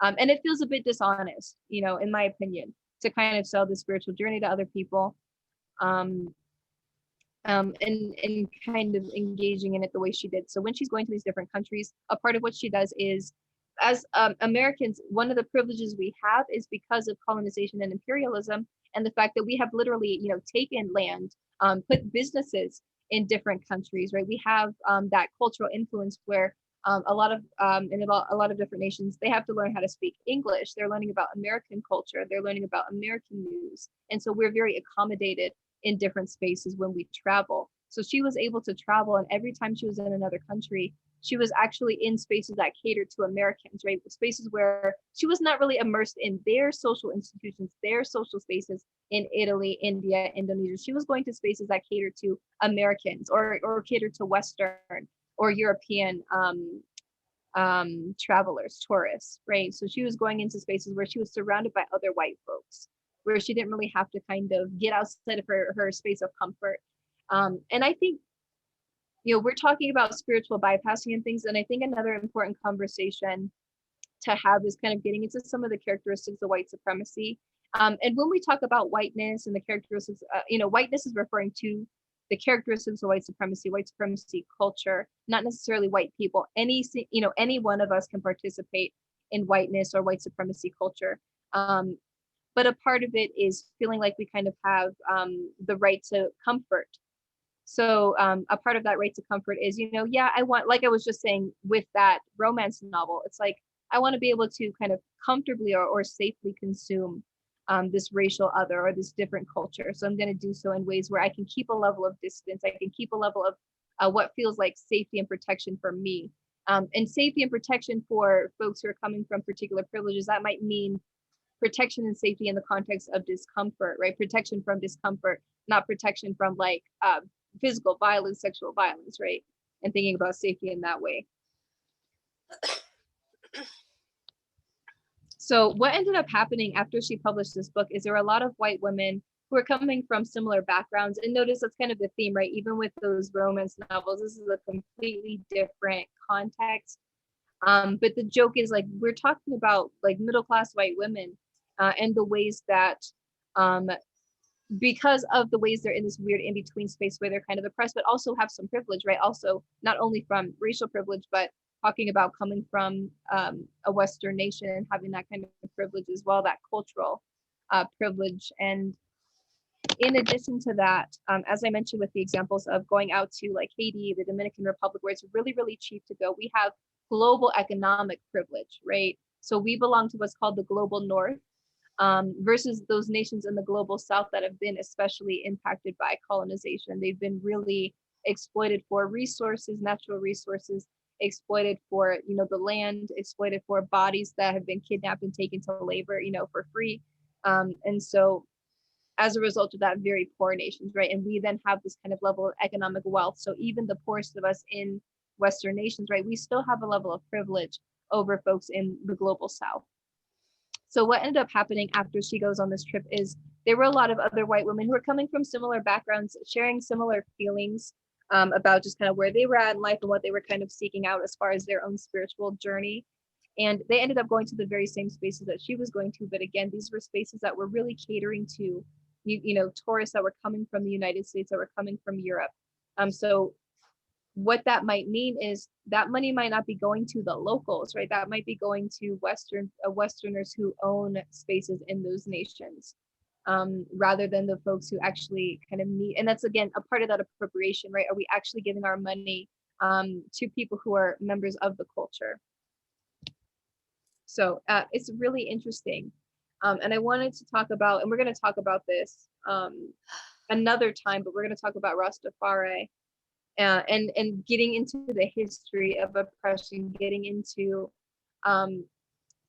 the historical roots of where this comes from, what it means. So we were actually just talking about Eurocentric beauty, European-centered beauty standards, where we see, what we perceive to be European features as more attractive, and therefore we see like white people as more desirable, more attractive, and all of the other assumptions that are positive connotations that we kind of make about white people. So one thing that we'll talk about, and I just like to talk about it, I think it's fun, is the history of why we see locks, and we can say locks rather than dreadlocks, but I'm using the term dreadlocks specifically when I'm talking about white people wearing them for a reason, and I'll talk about that here in a moment. So with the European-centered beauty standards, and saying Europeans are the standard of beauty, right? Obviously then for African people, they become the standard of being unattractive, being seen as filthy, being seen as, again, savage, violent, all of these negative connotations. So in contrast. So as a way of saying, fuck those beauty standards, Black people in Jamaica ended up wearing their hair in locks, right, as a way of getting away from. In this context, we see straight hair as being more attractive, as being kind of superior, right? So even for those of us who might have less kinky hairstyles, maybe more curly or even wavy hairstyles, there's still this kind of push or desire to straighten the hair, right? Because that gets seen or perceived as more attractive. So wearing locks actually becomes a way of challenging or pushing back against, rebelling against these kind of Eurocentric beauty standards and the larger legacies of European colonization, right, that still exist, and imperialism that still exists. So it's a way of saying, you know, screw that. And fuck Babylon is kind of what they're saying, Babylon being the Western world and that influence, right?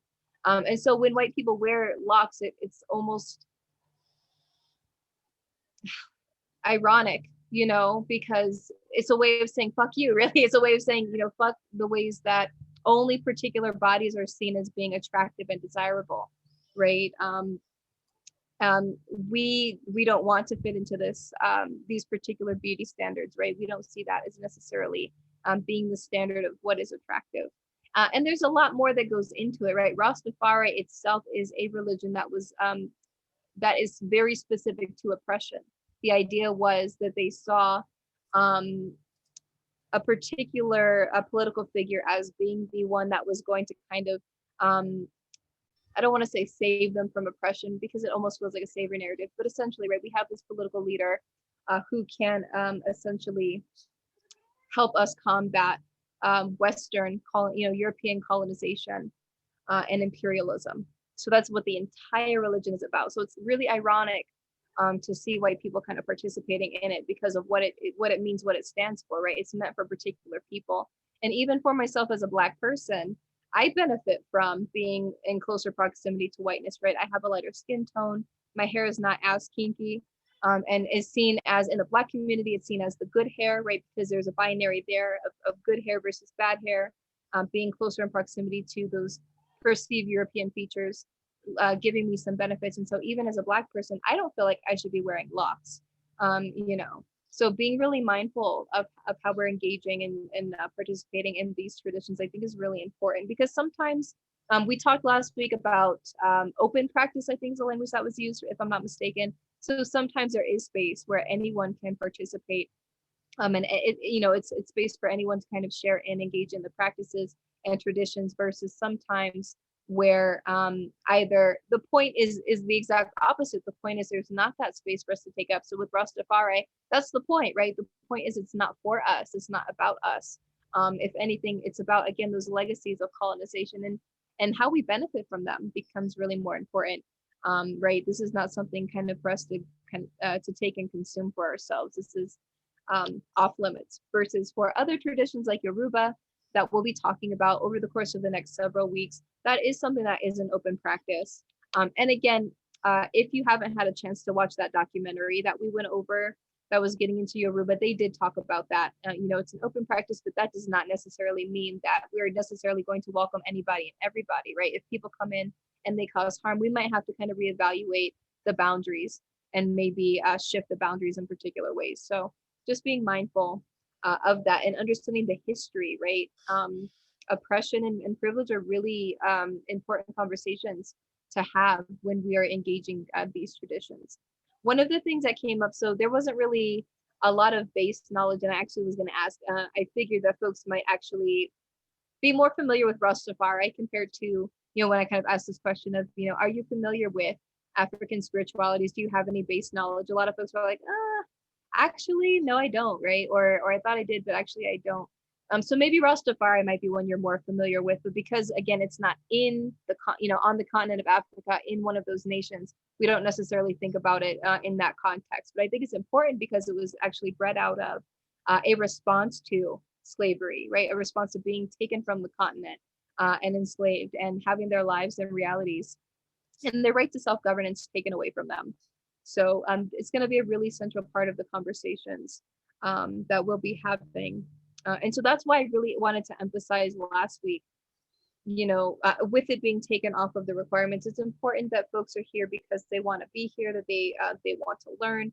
It's going to be a lot of education. It's going to be a lot of hard work. And for me personally, it's a part of my daily job to have to kind of work with folks who are not invested in the content, don't really care. They just have to check off a box, right? They're there. And it becomes kind of a means to an end. It becomes something that is for the sake of personal gain. And I don't want it to be that. I don't want it to be exploited. I don't want it to be appropriated. And I want to be very intentional with how we kind of construct space and share space. And again, that might be an area where maybe we can have some of these. So obviously, this was something I was using for one of my classes, but we can actually have these conversations and engage in some fun. I don't want to say debate. And the reason why I want to be very clear about this is people's lives and experiences are not topics for debate. They're real, people's real experiences, not intellectual exercises. So we want to be really careful with how we think about that. But these are important conversations to have. And I think that they can be fun. If we're coming in open-minded, if we're coming in, again, being self-reflexive, so kind of checking in with ourselves and maybe some of those implicit biases that we don't recognize that we have sometimes. Because many of us are coming in, and maybe all of us even, are coming in with privilege, and having an opportunity to engage in these traditions that, we're coming from nations that have actually tried to eradicate these cultures, eradicate these identities. And even for those of us who have been impacted by it, those of us who are descendants of slavery, right, we still have some benefits being in these nations.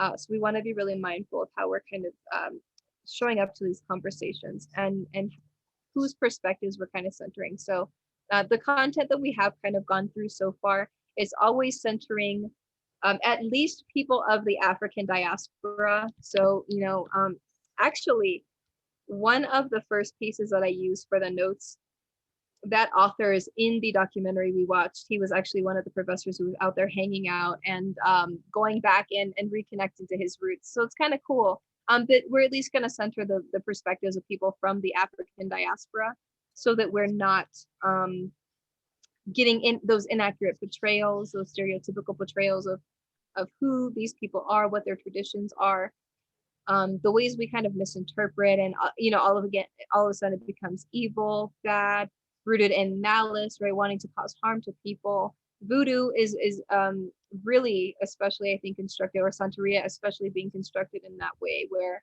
they're being seen as rooted in causing harm rather than being rooted in manifestation, right? And that's kind of how we talked about it, and manifestation in a general sense. And technically positive, right? Hopefully we don't want to manifest bad. Sometimes that comes up too. But hopefully usually we're trying to manifest positive things.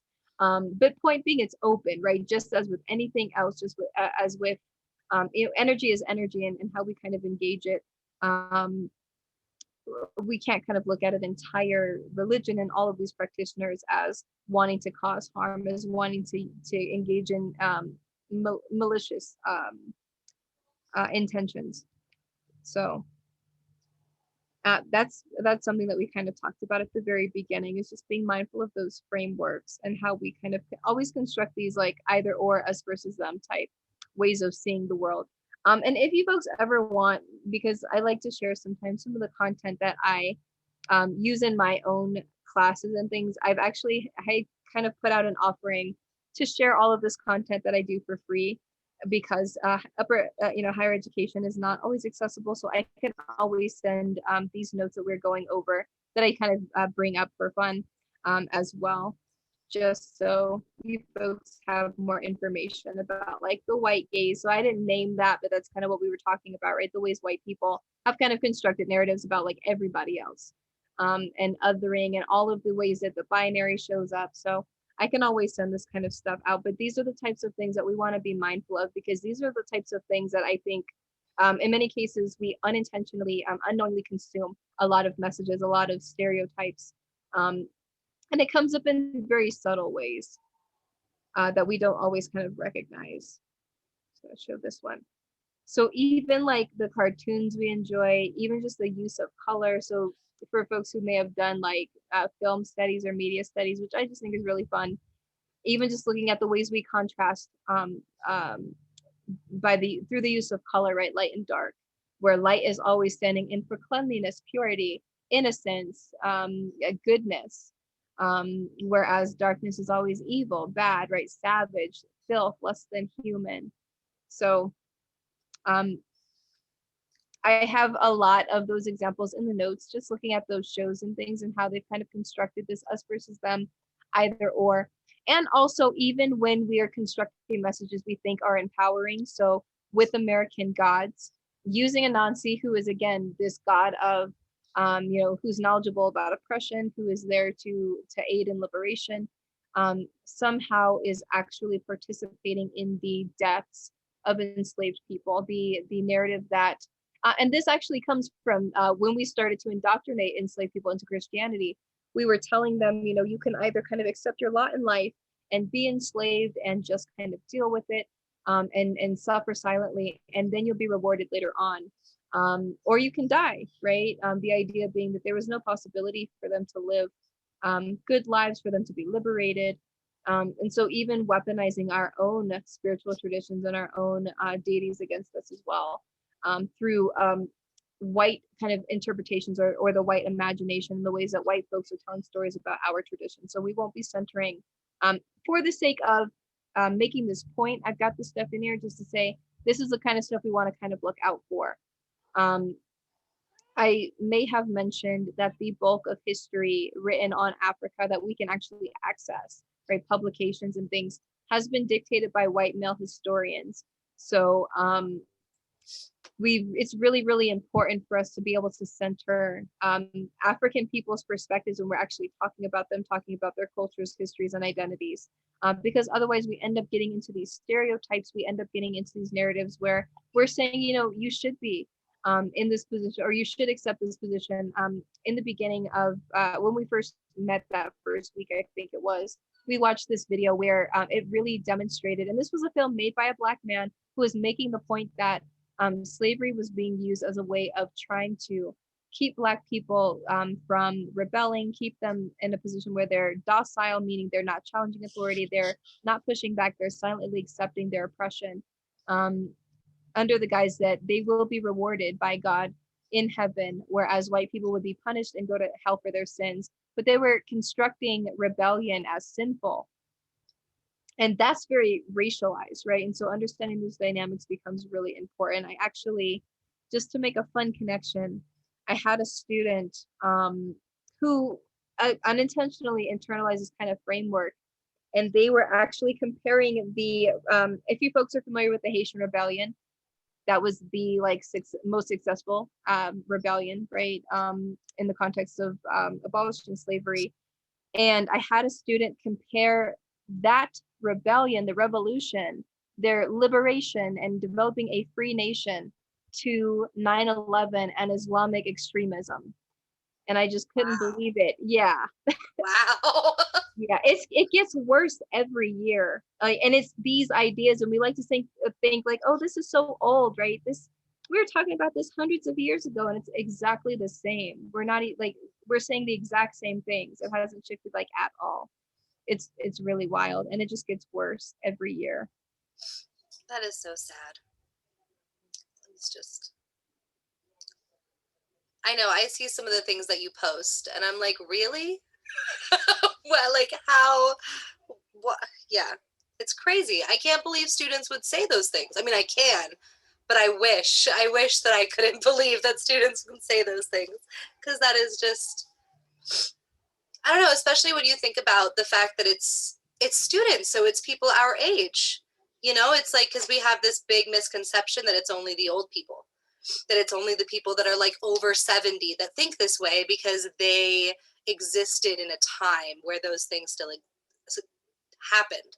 But that's a misconception, and it's wrong. It's young people, it's everybody. It makes me think of there have been a lot of incidents recently where really, really young, white teenagers, so they're young adults. Well, actually, I think Kyle Rittenhouse was 17, so he was still a kid. And then I can't remember, there was a white woman who was trying to fly out to Colorado to reenact the Columbine shooting. She hadn't even graduated high school yet. And so these are really, really young people who are already internalizing these ideas, and they're very passionately acting on them, embodying them. And I mean, they're kids and they're ruining, their lives are ruined because of this. Um, and it's just really interesting. It's really sad to see. And you have to think about, again, they're so young. What did they go through as children that kind of put them on this path? I do personally think that to be indoctrinated, for white people to be indoctrinated into racism and white supremacy in those ways where they're actually overtly participating, I think there has to be some trauma involved with that. There was a video of a white woman. She had her two little girls with her in the store, and she started harassing a black couple and screaming nigger nigger and harassing them, and you could just see like the trauma response. And one of the kids was older, so you could see that they were both visibly shaken up and traumatized, but you could kind of see that one of them was like, okay, yeah, this is mom, like I'm used to her behaviors, let me kind of care for the younger one. But it's like, what kind of trauma, what kind of environment were they in, and what was the experiences like for them to kind of get them on that path in particular ways? So it's sad. It really is. It's really sad. I wonder, it's interesting because, yeah, the family that one of the families that I work with, I work with their children. I'm an in-home therapist for kids who have autism. And during the Black Lives Matter protests, they had their kids, one is 4 and one is 6. And they had their kids watching all of the videos of everything that was going on, and watching the video of George Floyd, and watching the videos of all the other horrible, terrible things that happened that just so happened to be televised, because those things happen all the time. It just so happened in that moment they were televised. And the 4-year-old and the 6-year-old's responses to it were really interesting. I don't know what my opinions are about their parents having them watch that over and over and over again. I don't know. I have 2 different aspects and opinions on that. I don't really know, but you can definitely tell the ways that it affected them. And some of those ways are good, like in the sense that they understand racism, and they understand an aspect of racism. They understand an aspect of the way that people are being treated and the things that are happening in their community.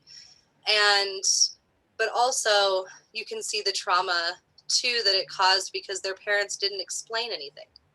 Their parents didn't sit down and talk to them or explain what was going on or have a discussion about how this makes them feel and what they're thinking or anything like that. They just had them watch it, and then they turned off the TV, and then they went on with their day. And I feel like a lot of parents want to use media they don't want to sit down and have the discussion with their kids, especially white parents. They don't want to sit down and have the discussion with their children. They would rather it be done some other easier way, and that was the easier way that they chose. And I think that causes confusion and trauma in different ways, even though it came from good intention. It came from wanting to explain this to their kids, but it if you don't talk to them about it afterwards, it just causes trauma. Absolutely. And another thing, like if it's like non-black kids who are watching those videos of violence against black people, part of what happens is it just desensitizes them to seeing it. And that can actually just continue that whole issue of dehumanizing them. Like Michael Brown, the 17-year-old who was shot and killed and his body laying out for 4 hours uncovered. That was huge because that's a way of he was laying out there like an animal. Yeah. Right? He was being dehumanized. So it can cause people to kind of reinforce the whole dehumanizing of black people and desensitizing. I'm used to it. I mean, and actually that is how it used to be. It used to be like a family event to go out to the square and go and hang some black people and then to dismember them, and we're going to take a piece home and literally put it on the mantle. And so we dehumanized, and it was normal. So you could actually buy, they actually had postcards that they would sell of these public lynchings. And you could see children in the pictures smiling, having a good time. So even if we're thinking about maybe not even just being kind of overtly traumatized, but like how does it also impact the humanities of these people as well, when they cannot even recognize the humanity of other people and engage the humanity and empathize with the humanity of other people? and empathize with them at all, right? Or even sympathize. Sympathy doesn't even necessitate any kind of understanding. They can't even do that, right? But no empathy, and it impacts their humanity as well. So it really hurts all of us, just in different types of ways. So it's a lot. There's a lot that we could go into. I really like talking about trauma personally, because I think that we all really have that work to do, and I think having conversations through that framework is more meaningful, and I think it's more meaningful. I think we have really aggressive ways of being in relationship with each other. And we talked about the paternalism, but there are so many unhealthy colonial dynamics that come up in our relationships that keep us from really being able to do meaningful work. And I think not recognizing a lot of the traumas that we all carry and the ways that we need to heal becomes such a barrier to being able to do the work. So I always love having those conversations. I think it's important. I think so too. And it reminds me too, I mean, it's very different. They're completely different, but it reminds me of parents who just had the TV on and just had their kids sit there and watch what happened during 9/11 over and over and over and over and over and over again. I remember it played on the news, it played on every TV station, it played on everything, and there was no conversation that was had. There was no, we didn't talk about it. We didn't sit there and analyze the situation and what went on. It was just watch this on TV and then turn the TV off and continue on with life. And nobody really stopped to think about how that impacted not everyone, but also like children in particular, in watching something like that over and over again with no context or discussion or knowledge or education. And I think that we do that a lot, and it causes very strange trauma to happen. Absolutely, I agree. I meant to say, I think I kind of said this earlier, but I did just want to give an overview of the class and the direction we were going to be kind of taking for the next couple weeks or so. I feel like we pretty much, so I didn't want to go verbatim what we covered before, just because some folks were able to make it. So we kind of today did go over a lot of that stuff again, and some of it being a little bit different and different contexts. So what I'd like to do next week, if folks haven't already seen that Yoruba documentary, if folks can watch that, it's just it's really general information, so you won't be missing necessarily too much, but I just think it's a really cool video to watch. And then I would like to get into the origin story, the Yoruba origin story next week, and depending on how much time that takes up, we might be able to get into a little bit more. So I may follow up and let you know how much we can get into. But another thing I wanted to say too is that a big part of why I want to have these conversations about why, how we want to kind of show up in these spaces, what our responsibilities are, how to be mindful, is because it would be nice if we could actually engage in some ritual together. And that's something I mentioned before. But in order to create that open space, I just want to make sure we're coming in respectfully and being mindful of how we are creating and sharing space when we do that, because I think that'd be really great. I had cited a book, Working the Roots, 400 Years of like African American Healing Traditions. And this is a book looking at the Yoruba manifestations in the United States. So it'd be like voodoo and hoodoo.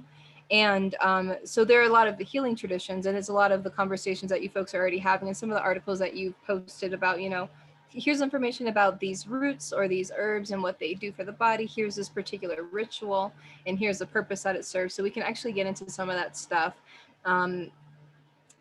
And again, with the understanding that that's a part of our culture here in the United States, understanding how enslaved Black people were able to kind of create relationships with this land, and in ways where they were able to survive on this land when they were kind of left with literally scraps. A lot of what we know as soul food actually comes from slavery, and the scraps, the corn gruel, the, pieces of animal that were not desired, those types of things that we were kind of left with.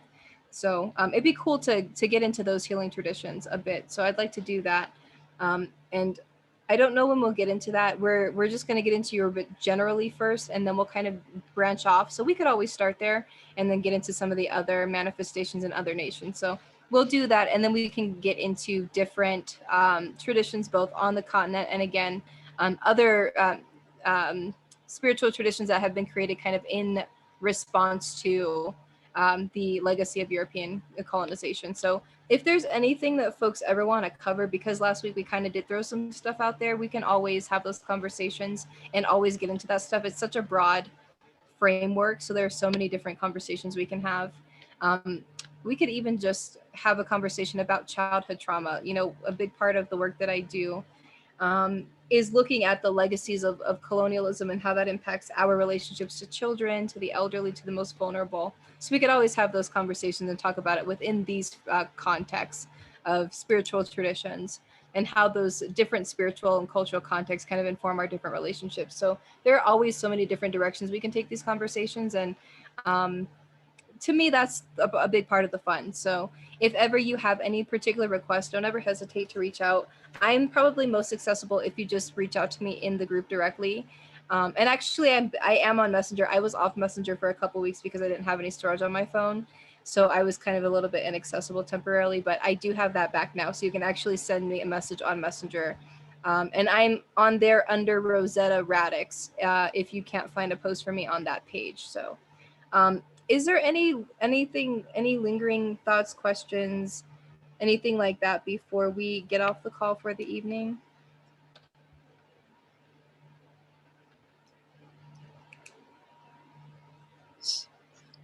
I was going to ask you if you have the time, if you could stay just like 5 minutes after the class to see if maybe we can figure out this PIN number thing. That would be awesome. If you don't have the time, totally cool. But if you do, I would love that. Yeah, we can do that. Awesome. Thank you. Yeah, so like I said, we're just going to cover the origin story next week. And if we have more time, we can maybe do something that's more of like an application, more conversational, more of an activity kind of thing. Awesome. Cool. Thank you so much, Corey. I love your classes so much. Thank you. I'm glad. Yes, and always feel free to give feedback as well. in class. Of course. Thank you. Thank you for coming.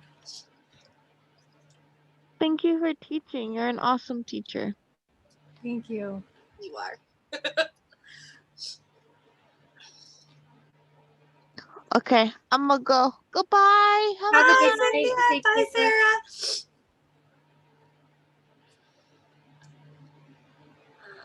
Let me stop recording.